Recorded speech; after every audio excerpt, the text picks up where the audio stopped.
দীর্ঘদিন বন্ধ পড়ে থাকা দেবালয় বা মন্দির, তাকেও যেমন পরিষ্কার করতে হয় উপাসনা করবার জন্য, পূজা অর্চনা করবার জন্য, তেমনি দীর্ঘদিন বন্ধ হয়ে পড়ে থাকা ঘরবাড়ি, সেটাকেও আবর্জনা মুক্ত করতে হয়, আগে পরিষ্কার পরিচ্ছন্ন করতে হয়, তারপর তাতে বাস করা যায়।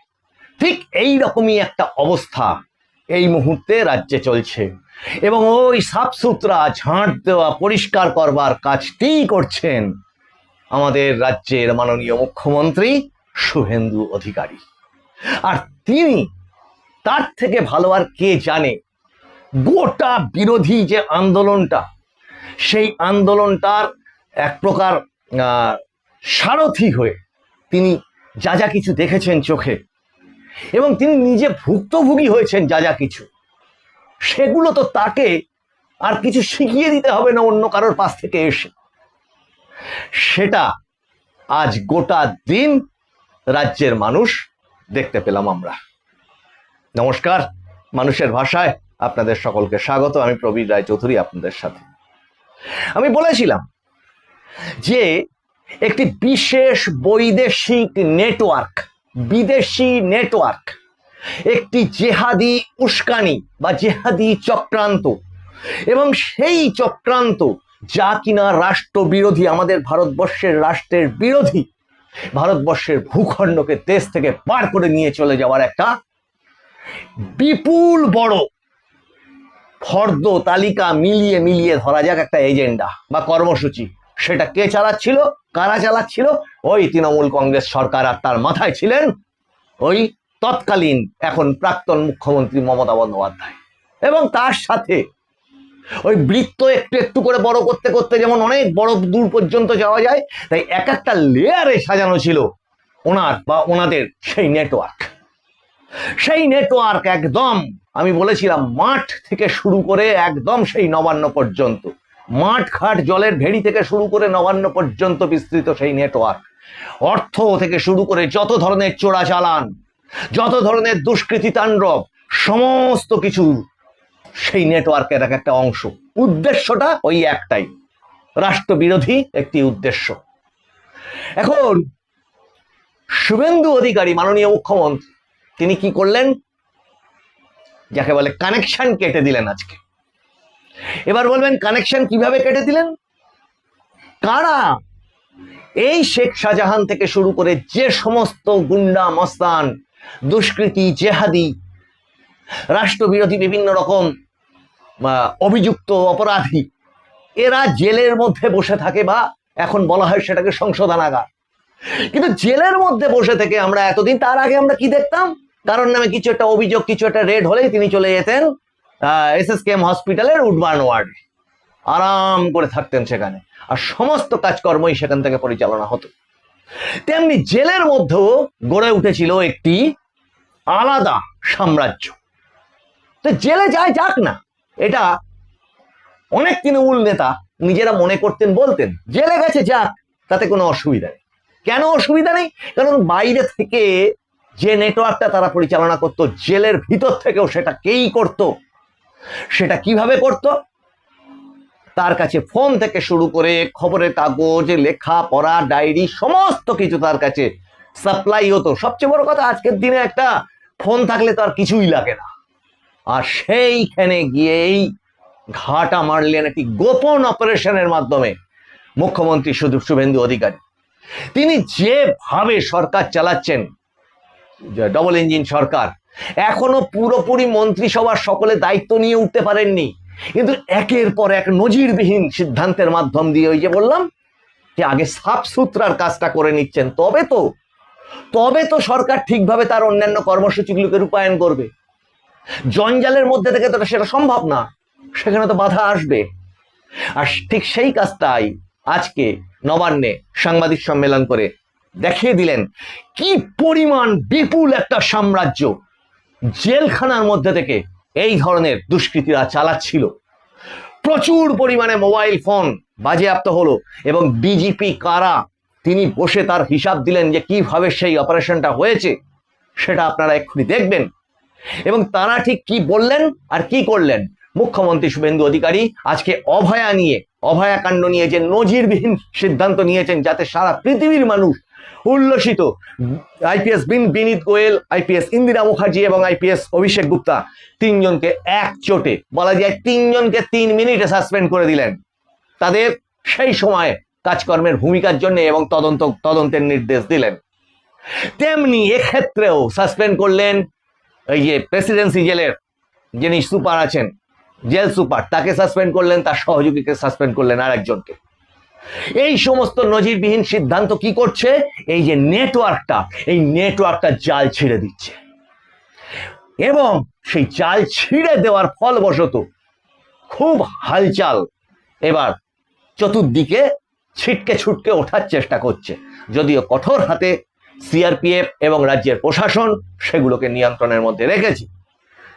আমরা পরবর্তী এপিসোডে, এর ঠিক পরের এপিসোডটায় সেই বিষয়গুলোকে তুলে ধরবো। আপনাদের এই এপিসোডগুলো ভালো লাগলে একটু লাইক, শেয়ার, কমেন্ট করবেন। আপনাদের কমেন্টগুলোকে একটু শেয়ার করবেন, যাতে সেই কমেন্টগুলো আরো প্রচুর মানুষের মধ্যে চোখে পড়ে। আমরা চলুন দেখে নিই যে ঠিক কি অপারেশনের মাধ্যমে আজকে মুখ্যমন্ত্রী শুভেন্দু অধিকারী এই এতদিন ধরে চলা যে নেক্সাসটা, যে র্যাকেটটা, যে নেটওয়ার্কটা, সেইটাকে তার মূলে আঘাত করলেন। চলুন দেখি। সেক্টরে যে ললেসনেস অবস্থাটা ছিল এবং ল এনফোর্সমেন্ট অথরিটি থেকে কারেকশনাল হোম, সব জায়গায় যে ধরনের অ্যানার্কি, ম্যাল প্র্যাকটিসেস এবং রক্ষকই ভক্ষক, nexus in between the controller and the guilty persons বা যারা অ্যাকিউজড, এই যে নেক্সাসের র্যাকেট আমরা ক্র্যাকডাউন অল স্পেয়ারে করছি, এটা আমরা কন্টিনিউ করব। আপনাদের কাছে আজকে আমরা কারেকশনাল হোম, অর্থাৎ আমাদের যে সংশোধনাগারগুলি রয়েছে, যাকে পোশাক মানে এক কথায় জেল বলা হয়, যে দপ্তর এখন আপাতত আমার হাতে আছে। আমরা কালকে ইভিনিং এ প্রিজনারদের রিলেটিভের কাছ থেকে ইনপুট পেয়েছিলাম যে প্রেসিডেন্সি জেলে হিউজ মোবাইল ফোন ইউজ করা হচ্ছে, ইনক্লুডিং স্মার্টফোন, ছোট ফোন শুধু নয়।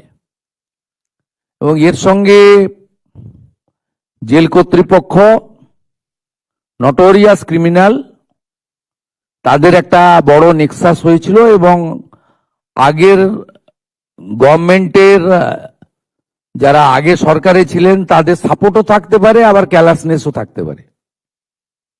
আমরা পাওয়ার সাথে সাথে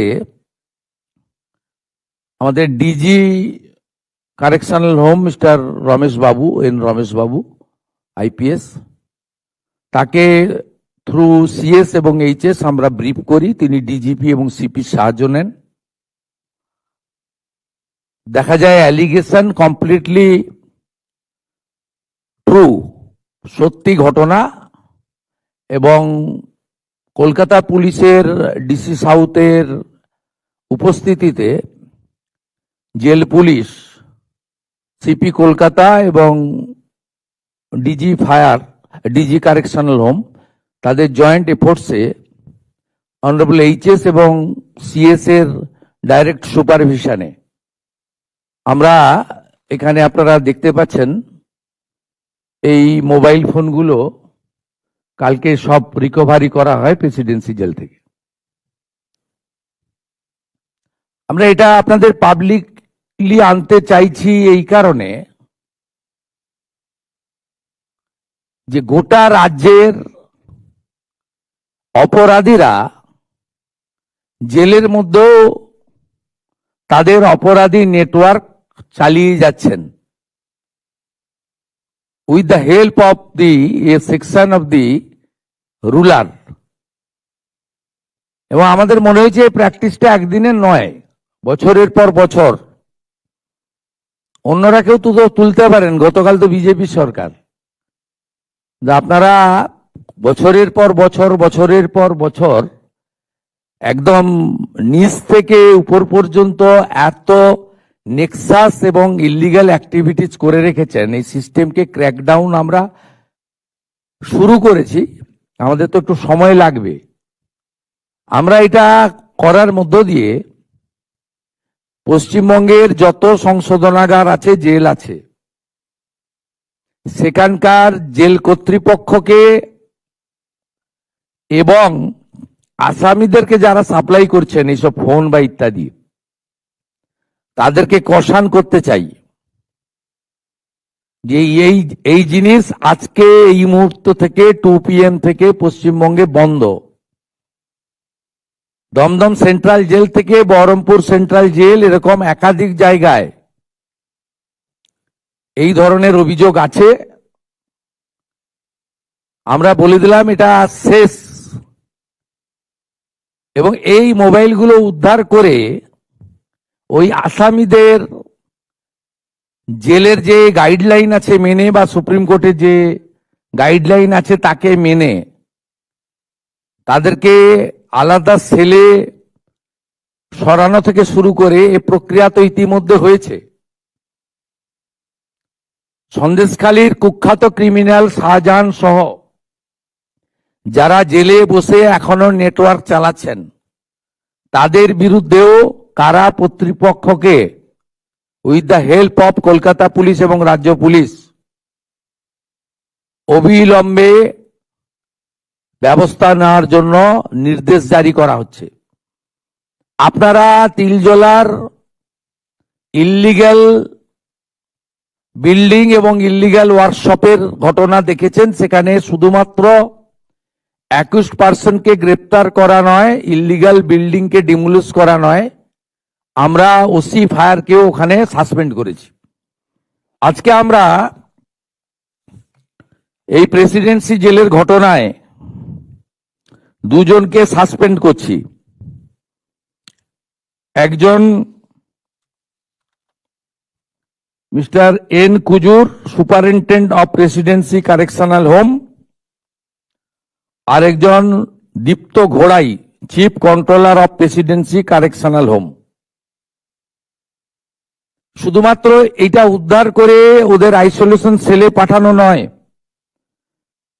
যাদের উপর দায়িত্ব দেওয়া আছে তাদেরকে বিরুদ্ধে প্রশাসনিক এবং ডিপার্টমেন্টাল লফুল অ্যাকশন যেটা আমরা নিতে পারি, সেই অ্যাকশনটা দিয়ে আমরা গোটা রাজ্যের সমস্ত অথরিটি এবং আধিকারিকদের এই বার্তা দিতে চাই, এবার থেকে সাবধান এবং সতর্ক হয়ে আপনাকে যে দায়িত্ব দেওয়া আছে, আপনার যে অ্যাকাউন্টেবিলিটি রয়েছে, সেই কাজটা করুন। শুধুমাত্র 21% এগেনস্টে অ্যাকশন নয়, কর্তব্যে অবহেলার জন্য এটি একটি দ্বিতীয় বড় পদক্ষেপ তিলজলার ফায়ারের পরে। আপনারা এটা দেখতে পারেন এখানে। আমি কে ব্রিফ করে দেবেন কতগুলো mobile? HS madam brief please. N Ramesh babu please brief করে দিন। Thank you sir.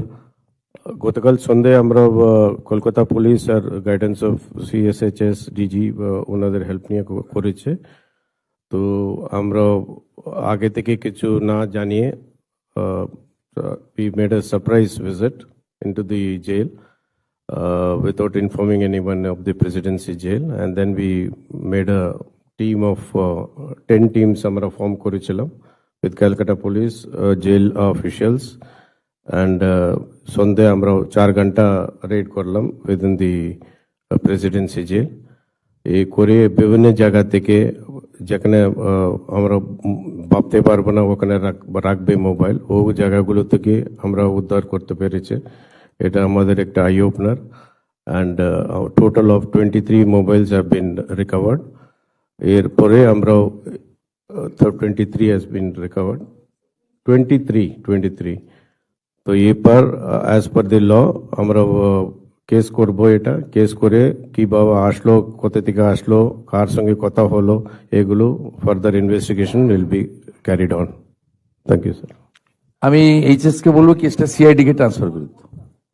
ওই সিমগুলো কাদের নামে আছে কি করে ঢুকলো, এটার যে রুটটাকে ডিসক্লোজ করতে হবে, তাহলে এটা বন্ধ হবে। ওদের রেকমেন্ডেশন নিয়ে একে সিআইডি কে ট্রান্সফার করে দেন।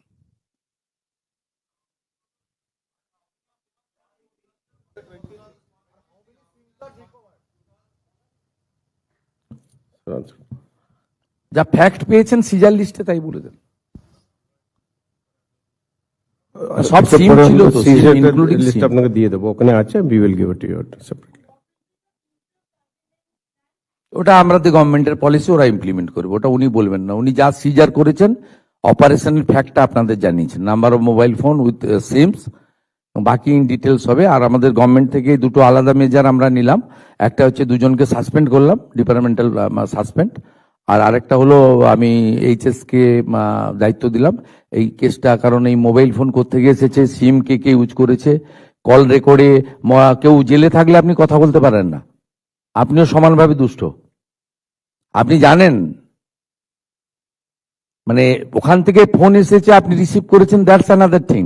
আপনি এই নাম্বারে ফোন করে ওর সঙ্গে কথা বলেছেন, ইউ আর অলসো অ্যাকিউজড। এরাও কিন্তু সিআইডির হেফাজতে যাবে। সেটার জন্যই আমাদের সিআইডি কে, বেঙ্গল পুলিশ এবং সিআইডি ইজ কম্পিটেন্ট। এতদিন কাজ করতে দেওয়া হয়নি, করেনি, এরাই করবেন, কাউকে লাগবে না। They have much more quality, please trust them. ওদের টাইম দিন, ট্রাস্ট দিন, কাজ করতে দিন, পেয়ে যাবেন রিটার্ন।